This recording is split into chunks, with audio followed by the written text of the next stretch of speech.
uNkulunkulu engathi ngakulonde kubusise ngiyathemba uyaphila la ukhona khona. Sibonga nje ithuba leli nqaze vele silitholayo lokwazi ukuthi sikhulume nawe. uNkulunkulu engathi ngakulonda uphile uphumelele zonke inkinga zakho beze ziyashabalala ikusasa lakho liqhakaze. Mina ngigama nguPastor Ningi namhlanje udaba esilibhekayo lika unako Nhlangula 4926 ngikusho kanje so that noma seyibuka le video uzokwazi ukuthi siyiphendulele iphupho lakhe if ukuthi ku comment section because we do respond comment section sometimes isikhathi masingekho sivele senze ivideo sifake yona yabona because of time guys. So unako Nhlangula 4926 uthi uma kuhlukana ngozankosi kuchaza impumelelo nakho. Yes, asibeke kanje ngifuna bese silibheka ke leli phupho ngokuhlukana nje siliqala phansi sizophuma phezulu uzankosi wona ngokwawo.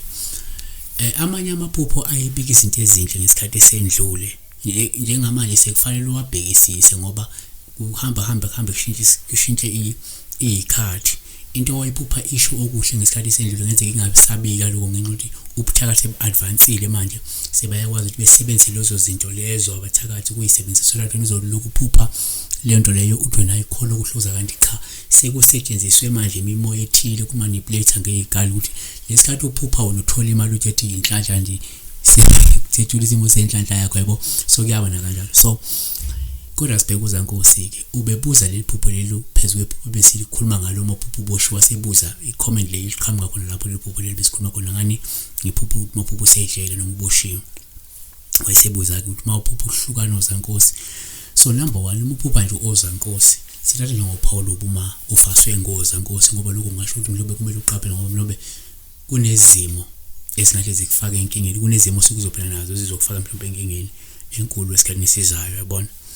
2 umuphupha ukuthi uzankosi kuphawu sithatha nje ngolubuma ufaswe ngabo lungasho ingozi lingasho netulo noma uzungu lwezitha lokubhedisa impilo lokumisa impilo noma lokucindezela ngemithi ukuze izifiso inhlelo noma imizamo yakho izofekela. 3 umuphupha futhi ozankosi kuhle sisho ukuthi uPaul umafaswe ngabo ngoba lokho ngasho ukuthi mnyomba abathakathi bazama ukubopha isimo sethongo lakho ngezigadlo ngoba bafuna lingakwazi ukukusiza nokukulekelela ngoba kuyenzeka uma uphupha wena uthola wena ungasithethe nguwe kanti kuveza uma kubanjwa kufaswa wena noma kuboshwa kusho ukuthi so kungeza kuboshwa isimo sethongo lakho bese wena ubona ngathi kuboshwa wena kanti kuboshwa nasi isimo seyidalwa ngokwesintu ayibona. Number 5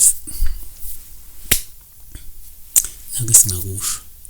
Number 4 empeleni umuphupho wozankosi ithatha njengoPaul uhleka kwesinye isikhathi uma ufaswe ngabo uzankosi ikakhulukazi mangukuthi ufaswe ngozankosi uyakhala uyalila obuhlungu udabukile ngesikhathi ufaswe ngozankosi lokho ke kuyinhlanekezela esuke isho ukuthi ungasalilahli ithemba ngoba sesiseduze isikhathi sokuphela kwezinkathazo inhlupheko noma iyibe eziphazamisa impilo yakho.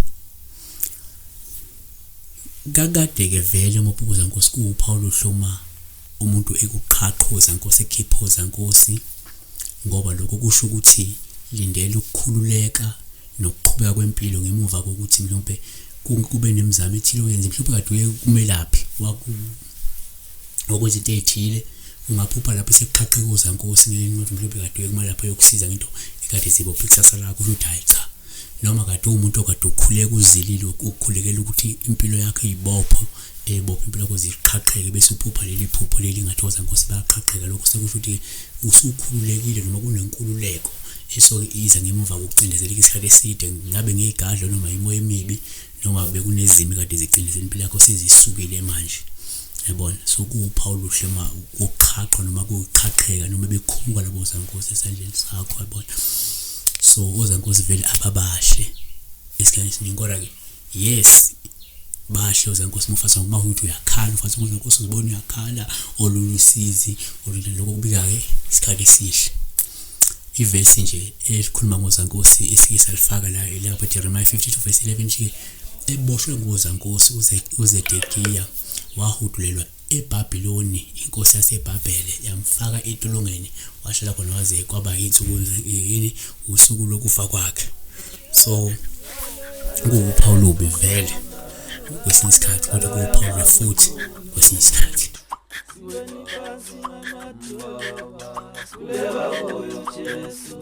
Siweni phansi